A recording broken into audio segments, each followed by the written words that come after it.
بہن بھائی یہاں پہ موجود ہیں. آج میں ان سے یہ نہیں کہتی ہوں کہ میں آپ لوگوں کی شکر گزار رہوں گی کہ آپ لوگ یہاں موجود ہیں. نہیں, یہ آپ لوگوں کی قومی فرض ہے جسے آپ کو ادا کرنا پڑے گا. آپ کو قومی اپنا فرض ادا کرنے کے لیے اپنے بلوچ بہن بھائیوں کے ساتھ ہمیشہ کھڑا رہنا ہوگا, چاہے ہمارے بہنیں ہو یا بھائی. جیسا کہ آپ سب کو پتا ہے کہ گزشتہ کئی دہائیوں سے بلوچستان میں ظلم و جبر جاری ہوئی ہے, اور جب بھی کوئی اس ظلم کے خلاف اٹھ کھڑی ہوتی ہے تو یہ ریاست اس کو کچل دینے کی کوشش میں لگی رہتی ہے. مارنگ بلوچ کی گرفتاری محض ایک واقعہ نہیں بلکہ نو آبادیاتی خوف کا اظہار ہے. جب عورت جو تاریخی طور پر مظلوم سمجھی جاتی ہے مزاحمت سے بات کرے, بیانیہ لکھے یا تنظیم کرے تو وہ نو آبادیات کے تمام ستونوں کو لرزا دیتی ہے, کیونکہ نو آبادیاتی نظام جیسا کہ فعلاً سمجھتے ہیں عورت کی آزادی سے زیادہ اس کی متوقع خاموشی سے جڑا ہوتا ہے. بلوچ عورت مارنگ ہو یا سمی ہو, بیرو ہو, سبیا ہو یا گلزادی ہو, خاموش نہیں رہتی. وہ قانونیت ڈھانچے کی بنیاد پر سوال رکھتی ہے اور یہی سوال ریاست کے پوری فکری توازن کو برباد کر دیتی ہے.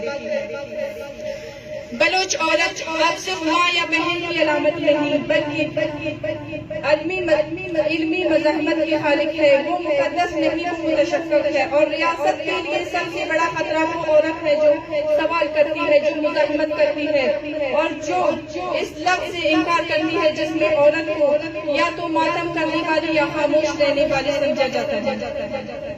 یہ وہ لمحہ ہے جہاں مزاحمت جس کی بنیاد پر تقسیم نہیں ہوتی. مزاحمت جب قوم بن جاتی ہے تو مرد و زن نہیں رہتی, صرف انکار کرنے والے اور اطاعت کرنے والے رہ جاتے ہیں, اور ہم انکار کرنے والوں میں نہیں. ریاست اس انکار سے بدحواس ہے, اس لیے وہ جیل میں قید لڑکی کو بھی سازشی نیٹ ورک کا حصہ قرار دیتی ہے. وہ بینر پلے کارڈ اٹھانے والی کو خود کش اور قلم چلانے والی کو غیر ملکی ایجنٹ کہتی ہے, لیکن جیل کی کوٹری میں بھی جب عورت اپنی آنکھوں سے نظریہ لیتی ہے تو ریاست کے سب بیانے مفلوج ہو جاتے ہیں.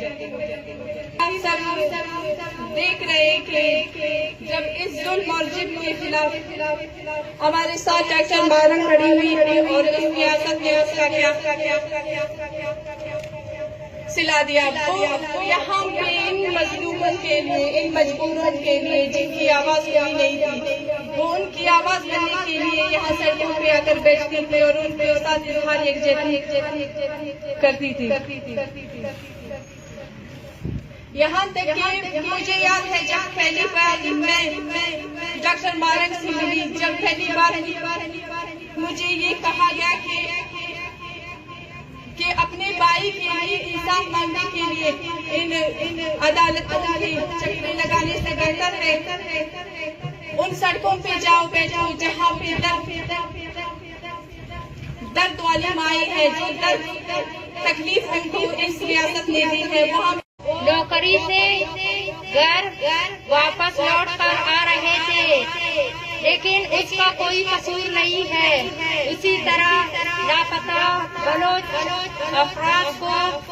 افرادوں کی طرح اس کی کوئی قصور نہیں ہے, پھر بھی وہ قید میں ہے.